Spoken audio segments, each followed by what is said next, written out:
Hello, this is के M S sir. कल आपका 29 फेब को विज्ञान का पेपर है और विज्ञान का जो प्रश्न पत्र होगा 2024 का कि वो कल पेपर में क्या सवाल आएंगे यूपी बोर्ड में आपके, वो आज हम आपको इस वीडियो में बताएंगे। So let's get started. देखिए, जो सवाल मैं आपको बताऊंगा वो सवाल 100% आएंगे लगभग, हम ऐसा कह सकते हैं। और इन सवालों को देखने के बाद इन सवाल को आप प्रिपेयर करेंगे और उसके बाद एग्जामिनेशन देने के लिए चले जाएंगे। देखिए, सबसे पहली बात, जो टॉपिक यहाँ पे आपको बताएंगे उन टॉपिक को याद करना है। सबसे पहली बात, आप पहले हम बात करेंगे केमिस्ट्री के अंदर यानी कि रसायन विज्ञान के अंदर, उसके बाद बायोलॉजी और उसके बाद फिजिक्स। सभी क्वेश्चन जो होंगे हम यहाँ पे लिखेंगे। सबसे पहली बात देखिए, आप पढ़ेंगे ये संयोजन अभिक्रिया। ये जो पहला चैप्टर होगा, ये जो टॉपिक होंगे वो छोटे में पढ़ने आपको, मतलब ये सभी चीज शॉर्ट में पढ़नी है, कोई लॉन्ग में नहीं पढ़नी। छोटा क्वेश्चन ही यहाँ से निकलेगा। आपको पढ़नी है संयोजन, वियोजन, विस्थापन, द्विविस्थापन और ऑक्सीकरण, अपचयन। एक एक लाइन की, दो दो लाइन की डेफिनेशन से इनकी एग्जाम्पल के साथ इनको पढ़ना है आपको। और उष्माशोषी, उष्माक्षेपी, संक्षारण, विकृतगंधिता, सारी चीजें छोटी छोटी एक एक दो दो लाइन की पढ़नी है और उनके एग्जाम्पल याद कर लेने हैं। ये सवाल हो गया आपके पहले। इसके बाद और आपको पढ़ने हैं, देखिए आपको रिएक्शन करानी आनी चाहिए। देखिए, बैलेंस करने पे क्वेश्चन निकलेगा, ध्यान रखिए। बैलेंस रिएक्शन करने पर बैलेंस करने के 3 तरीके हो सकते हैं। या तो पेपर में आपको रिएक्शन लिख के दे देगा, मैंने आपको सिखा रखी है बैलेंस कैसे करते हैं। मॉलिक्यूल जितने भिकारक के हैं उतने ही आप प्रोडक्ट के बना देंगे। एक रिएक्शन तो बैलेंस करने पे निकलेगी, या फिर दूसरा जो है आपको खाली स्थान दे देगा, खाली स्थान वाली प्रैक्टिस आप करेंगे और उनमें पूछ लेगा। और तीसरा जो है आपको प्रोडक्ट के नाम लिख करके दे देगा और कहेगा कि इसे रासायनिक समीकरण के रूप में लिखिए। तीनों तरीके से आप रिएक्शन को कुल मिलाकर के बैलेंस करने आने चाहिए। इसके ऊपर क्वेश्चंस निकलेंगे काफी मात्रा में। चलिए, इसके बाद आपको पता होना चाहिए पीएच के बारे में कुछ जानकारी। पीएच पढ़ लेना। और पीएच के अंदर कौन ज्यादा अम्लीय होता है, कौन कम अम्लीय होता है, ये बहुविकल्प पे आने की संभावना हो सकती है कि भाई कौन अम्लीय ज्यादा है। एक विलियन दे देगा आपको, उसका पीएच मान दे देगा कि इसका पीएच मान जो है 2.5 है। इस तरीके से सवाल दे देगा और कहेगा कि ये अम्लीय है, ज्यादा क्षारीय है, उदासीन है। तो इतनी बात ध्यान रख लेना। आपको मालूम होगा पीएच का मतलब, ये अगर पीएच जो होता है ना, जितना कम होता है उतना ज्यादा वो विलियन अम्लीय होता है। अगर देखो किसी विलियन का पीएच मान 0 से लेकर के 7 तक होता है, 0 से लेकर के 7 से कम होता है तो वो अम्लीय होता है, और 7 पे उदासीन होता है, और 7 से ज्यादा क्षारीय होता है। इसके ऊपर एक ऑब्जेक्टिव निकलने की संभावना हो सकती है। आगे चलिए भाई, इसके बाद पीएच आपने पढ़ लिया है। पीएच पढ़ने के बाद आप चाहे तो, अगर मैंने आप मुझसे पढ़े हैं तो पीएच का जो न्यूमेरिकल्स है वो निकाल करके आप दे सकते हैं। चलिए आगे देखिए, आपको बना लेना है यहाँ पे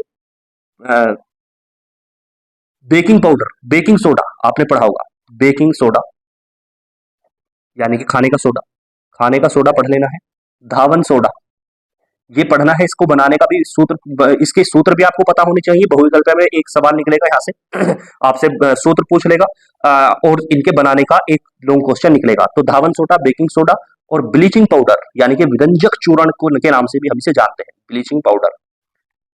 ब्लीचिंग पाउडर ये पढ़ लेना। जिप्सम और पीओपी, प्लास्टर ऑफ पेरिस, इनके फॉर्मूले आपसे पूछ सकता है और ये बनाने की विधि आपसे पूछेगा ही पूछेगा। इनको आप पढ़ करके जाएंगे। चलो अगली बात करते हैं इसके बाद। और आपको पढ़ना, ये क्वेश्चंस आपके बन चुके हैं। इसके बाद आपको पढ़ना है बच्चों, आपको रिएक्शन देगा धातु, कोई भी धातु, जैसे सोडियम पोटेशियम, इस तरीके से सोडियम पोटेशियम कैल्शियम आदि, और इस धातु की रिएक्शन आपसे अम्ल के साथ कराएगा। धातु की जो रिएक्शन होगी ना वो अम्ल के साथ पढ़कर जानी है। ये लगभग लगभग मान के चलिए आपकी 99.9% आएगी ही आएगी। धातु की रिएक्शन अम्ल के साथ प्रैक्टिस कर लो। जब भी कोई धातु अम्ल के साथ रिएक्शन करेगी तो हमेशा ध्यान रखना हाइड्रोजन गैस बाहर निकल जाएगी। चलिए आगे बात करते हैं। इसके बाद सक्रियता श्रेणी पढ़ लेना। सक्रियता श्रेणी की टेक्निक मैंने आपको बता रखी है, सक्रियता श्रेणी पढ़ लेना। और इसके बाद इसके ऊपर जो क्वेश्चंस है वो क्वेश्चंस भी आप लोग देख सकते हैं। आपको भर्जन पढ़ लेना है, भर्जन, आपको निस्तापन पढ़ लेना है, और साथ में परगलन के बारे में थोड़ी बहुत जानकारी ले लेनी है। इस तरीके से ये हो गए तीनों क्वेश्चन यहाँ से। आगे चलिए, इसके बाद भाई आगे चैप्टर अगले पॉइंट की तरफ चलते हैं। देखो, कार्बन की चतुर संयोजकता आपको पढ़ लेनी है। चतुर संयोजकता, चतुर संयोजकता, और ये भी छोटी सी एक लाइन की डेफिनेशन है। और हाइट आपको यहाँ पे पढ़ सकते हैं क्रियात्मक समूह, क्रियात्मक समूह पढ़ लेना। और सजातीय श्रेणी पढ़ लेना। प्रतिस्थापन अभिक्रिया, संकलन अभिक्रिया, संकलन अभिक्रिया का एक और नाम होता है, ध्यान रखना, हाइड्रोजनीकरण अभिक्रिया, हाइड्रोजनीकरण अभिक्रिया, या इसका एक और नाम होता है, ध्यान रखना, योगात्मक अभिक्रिया। किसी भी नाम से पूछ सकता है पेपर में, इसकी डेफिनेशन जरूर पढ़ के जाएंगे। आगे चलिए इसके बाद, फिर आपको इसके बाद पढ़ लेना है साबुनीकरण, आपको पढ़ लेना है निर्जलीकरण। मिसेल की परिभाषा एक नंबर में पूछ सकता है, उसको भी पढ़ सकते हैं।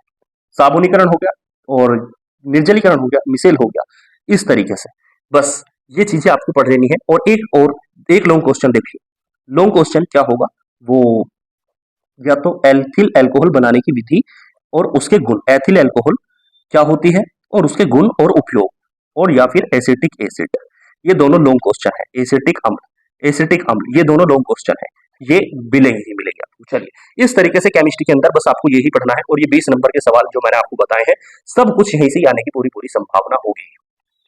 आगे बात करते हैं इसके बाद, आप चाहें तो इसका नोट कर सकते हैं, जैसा करना चाहें। जो अगर आप ऑफलाइन क्लास के बच्चे हैं तो जो मैंने आपको प्रक्रिया समझाई है उसके अनुसार आप काम करें। अगर आप ऑफलाइन के नहीं हैं, डायरेक्टली वीडियो के माध्यम से मुझसे कनेक्ट हुए हैं, न्यू स्टूडेंट है, तो इनका आप स्क्रीनशॉट ले सकते हैं और याद कर लें। चलिए आगे बात करते हैं। इस तरीके से ये केमिस्ट्री के 20 नंबर का पोर्शन मैंने आपको बता दिया, सारी एक एक लाइन की डेफिनेशन से छोटी छोटी है, और ये जो है ये लॉन्ग क्वेश्चन भी मैंने आपको बताए हैं, और इस तरीके से by the way overall cover हो गया केमिस्ट्री का साइंस शास्त्र। आगे बात करते हैं इसके बाद, देखिए बायोलॉजी की तरफ चलते हैं। बायोलॉजी, जीव विज्ञान, बायोलॉजी के अंदर देखिए आपको पढ़ लेना है सबसे पहले प्रकाश संश्लेषण। प्रकाश संश्लेषण पढ़ना है लॉन्ग क्वेश्चन में। पहले लॉन्ग क्वेश्चन बता देता हूं आपको बायोलॉजी के अंदर कहां से आएगा। प्रकाश संश्लेषण पढ़ लेना, वाष्पोत्सर्जन पढ़ लेना, और मानव श्वसन तंत्र, और इसी के साथ आपको पाचन तंत्र। ये लो लॉन्ग क्वेश्चन आपका तैयार हो गया 7 नंबर का। आगे चलिए इसके बाद आपको फिर इसके बाद देखिए हृदय पढ़ लेना, थोड़ी सी जानकारी हृदय के बारे में ले लेना, परिसंचरण तंत्र के बारे में जानकारी ले लेना, परिसंचरण तंत्र के बारे में जानकारी ले लेना। अंतर, कुछ अंतर पढ़ लेना, अंतर आएंगे जो पेपर में, रक्त और लसिका में अंतर, रक्त और लसिका में अंतर पढ़ लेना। धमनी और शिरा में अंतर आ सकता है, धमनी और शिरा में अंतर पढ़ लेना। और ऑक्सी और अनोक्सी श्वसन में अंतर पढ़ लेना, ऑक्सी और अनोक्सी श्वसन में अंतर पढ़ लेना।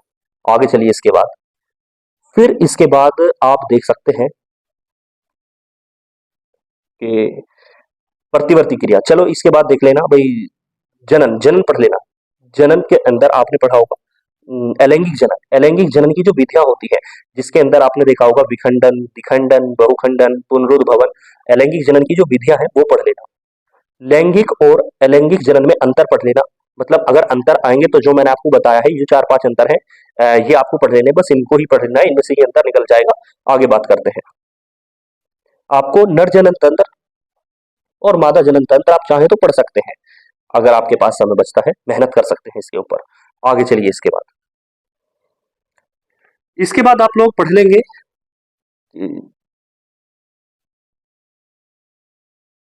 ये कंप्लीट हो गया आपका प्रतिवर्ती क्रिया, प्रतिवर्ती क्रिया पढ़ लेना, और इसका चित्र, चित्र के साथ पढ़ना है इसको। आगे चलिए इसके बाद प्रतिवर्ती क्रिया के बाद आप लोग पढ़ लेंगे मस्तिष्क, मस्तिष्क को पढ़ लेना, और हार्मोन्स, हार्मोन्स जरूर पढ़ लेना। हार्मोन्स के अंदर पादप हार्मोन्स होते हैं, पादप हार्मोन्स की बात कर रहा हूं मैं, जिसके अंदर आपने देखा होगा कि भाई इस तरीके से ऑक्सिन होते हैं, साइटोकाइनिन, जिबरेलिन, ये वृद्धिवर्धक, वृद्धिरोधक होते हैं। चलिए आगे बात करते हैं। इसके बाद आप लोग मेंडल के नियम, मेंडल के जो नियम होते हैं ना, 3 नियम है मेंडल के। पहला पृथक्करण का नियम, दूसरा प्रभाविता का एक है प्रभाविता का नियम, दूसरा पृथक्करण का नियम, और तीसरा स्वतंत्र विभेदन का नियम। ये क्वेश्चन भी 99.9% आपको मिलेगा। इस तरीके से मेंडल के नियम अवश्य पढ़ करके जाएं। आगे पहुंचिए इसके बाद इस तरीके से बायोलॉजी जो है वो आपकी लगभग कवर हो गई। जो कुछ चीज छूटती है अगर वीडियो के अंदर और बाद में दिमाग में आती है वो बात, तो हम उसको कम्युनिटी में पोस्ट कर देंगे, आप हमारे साथ कनेक्ट रख सकते हैं। आगे बात करते हैं इसके बाद फिजिक्स के अंदर क्या आपको क्या पढ़ रहा है। बायोलॉजी कवर हो गई, खैर आई होप कि ये इस तरीके से आपको पूरी फुल मार्क्स प्रोवाइड करा देगी। आगे बात करते हैं, देखिए फिजिक्स के अंदर, फिजिक्स में आपको दर्पण से प्रतिबिंब बनाने हैं। दर्पण से जो प्रतिबिंब बनते हैं वो प्रतिबिंब बनाने सीखने हैं। कैसे सीखने हैं वो सवाल 99.9% आएगा। तो उन सवाल को सीखने के लिए आपको जो वीडियो है मेरी डिस्क्रिप्शन बॉक्स में लिंक दिया गया है, इसको देख सकते हैं, आप 100% सीख जाएंगे। लेकिन इस दर्पण के अंदर जो दर्पण की लास्ट वाली स्थिति होती है कि भाई जब वस्तु जो होती है वो ध्रुव और लास्ट में ध्रुव के और बीच में रखी हो और आपके फोकस के बीच में रखी हो, ये स्थिति हो सकता है इस साल के लिए ज्यादा इंपॉर्टेंट हो सकती है। बाकी आपको सब कुछ पढ़ना है, ये पांचों जो मैंने आपको करा रखी है। आगे चलिए, इसके बाद 1/f बराबर 1/v माइनस 1/u पे न्यूमेरिकल पढ़ लेना, ये आ जाएगा। और दूर दृष्टि दोष पढ़ लेना और निकट दृष्टि दोष आप पढ़ लेना और इनके निवारण के साथ पूरी तरीके से। ये सवाल दूर दृष्टि दोष और निकट दृष्टि दोष का आप पढ़ लेना। आगे चलिए भाई, ओम के नियम, ओम का नियम पढ़ लेना, इसका सत्यापन पढ़ लेना। आगे चलिए इसके बाद, और ओम के नियम के जो होता है वो V बराबर होता है IR, इसके ऊपर सवाल पढ़ लेना। रेजिस्टेंस प्रतिरोधों का जो संयोजन होता है, परिपथ के जो न्यूमेरिकल है, परिपथ के जो न्यूमेरिकल है उनमें, परिपथ के न्यूमेरिकल में प्रतिरोध का संयोजन जो मैंने आपको पढ़ा रखे हैं उन सारे सवालों को कर लेना, वो सवाल आपके आएंगे ही आएंगे। आगे बात करते हैं इसके बाद आपको फ्लेमिंग का नियम पढ़ लेना है। फ्लेमिंग के दाएं हाथ के अंगूठे का नियम पढ़ लेना है, दक्षिण हस्त अंगुष्ठ नियम, सबसे इंपॉर्टेंट है। खैर फ्लेमिंग का आप चाहे तो दाएं हाथ का और बाएं हाथ का नियम भी पढ़ सकते हैं, लेकिन सबसे इंपॉर्टेंट मुझे लगता है कि फ्लेमिंग के दाएं हाथ के अंगूठे का नियम हो सकता है। समय मिलता है तो दाएं हाथ का और बाएं हाथ का नियम भी आप P बराबर 1/f पर भी न्यूमेरिकल पढ़ लेना, ऑब्जेक्टिव मिल सकता है। परिनाली का पढ़ लेना, डेफिनेशन। बस इतनी जानकारी आप पढ़ करके जाएंगे और आई होप आपका जो एग्जामिनेशन है वो बेहतर जाए। लेकिन मैंने आपको कहा है पहले आप इन चीजों को कवर कर लें, ये चांसेस है पूरे पूरे कि ये सवाल आएंगे ही आएंगे कल पेपर में, ये ऐसा पूरे चांसेस है लगभग 100%। लेकिन आप इसके बावजूद जितनी आप एक्स्ट्रा मेहनत कर सकते हैं उतना एक्स्ट्रा एफर्ट करिए, जिससे आप इंपोर्टेंट के अलावा नॉन इंपोर्टेंट सवाल भी सोल्व कर पाए। Okay, best of luck.